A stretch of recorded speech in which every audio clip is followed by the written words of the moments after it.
So, Dale, why do you think you should be taxed more?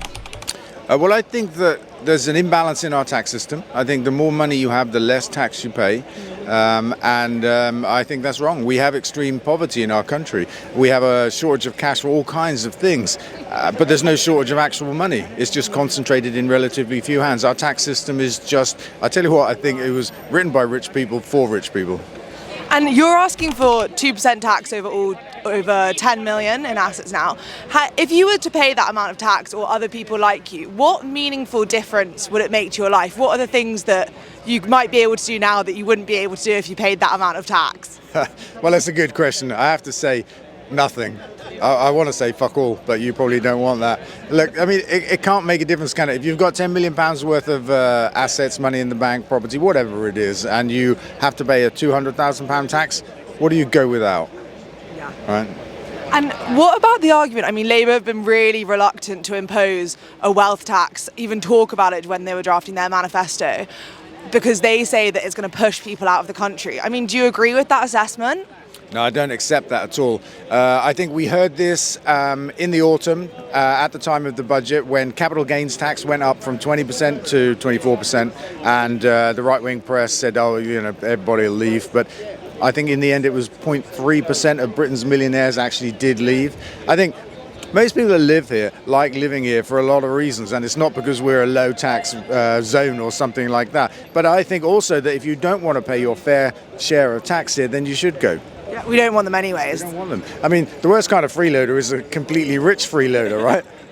Well, I think, look, part of the problem is calling this a wealth tax and it appearing to be about bashing people that are wealthy or have money, whatever you call them. The terminology is unhelpful. The idea that rich people aren't paying their fair share, that's not their fault.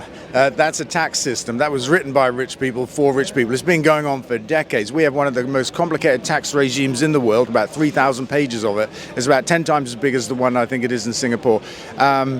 We just need tax system reform so that we can all pull our weight. And I think, you know, there's a group of people around us today that are rich people that are willing to pay more tax, and they're not alone. There are lots of people that want to see the tax system reformed. I mean, if that's the case and they're willing to pay more tax, some people would say, why don't they just write a cheque to HMRC? Yeah, that's a weird thing. I don't know if HMRC can actually receive voluntary contributions. I'm not sure the system allows it. But I also think that it would be wrong, and I think it would just be wrong to have to do it that way.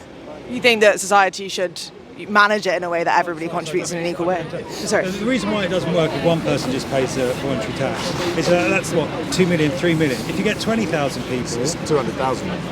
you know, it's a shitload more money. You know, a voluntary donation of 5 million or 10 million doesn't do anything. The whole point of this is 20,000 people pay 2% more, so that's 24 billion. You do something with 24 billion. You don't do anything with 5 million.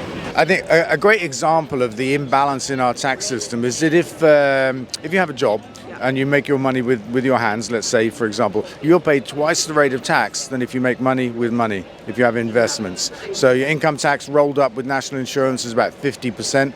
Capital gains tax on money made with money is only 24%. That's a huge disparity, and both of them are forms of income.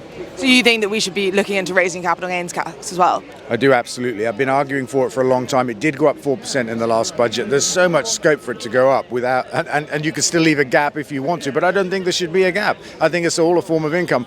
I would like to know, what is the justification for taxing income made with money at a lower rate than income made with a pair of hands?